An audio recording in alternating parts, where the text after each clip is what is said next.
Sa residential area sa Las Piñas, naapula na. Barangay Almansa 2 sa lungsod ng Las Piñas. Ayon sa Las Piñas Bureau of Fire Protection, ganap na 9 ng hapon nang may deklarang fire out ang sunog sa lugar. Aabot niya sa 10 bahay na yari sa magkahalong kahoy at konkreto ang nadamay sa sunog at inaalam pa ang bilang naman ng mga pamilyang naapektuhan. Ayon kay Senior Fire Officer 2 Malcolm Andre Pukoy, ang arson investigator ng Las Piñas Fire Station, wala naman nasaktan sa sunog.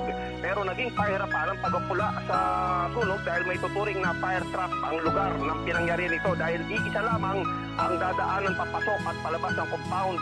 May tunnel kasing dadaanan pa bago naman makapasok.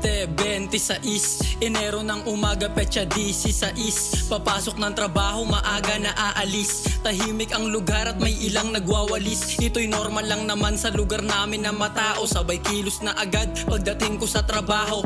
Biglang may tumawag, kaibigan kong kabado. Sabi sang katol, may sunog dito, daming tao. Matatanda mga bata ay umiiyak sa takot. Kita ko yung awa habang gamit nila'y hakot. Ang lakas na din ng sunog at sa usok ay nabalot. Maliit lang ang daan, bumbero'y di pa makapasok. Kaya nagtulong-tulong na mga kalalakihan. Mga tubo ng Maynilad, winasak pa ng dalian. Upang kahit papano yung apoy ay mapigilan. Kaso di kinaya, bumbero na kinailangan. Kaya giniba nila daan ng maliit.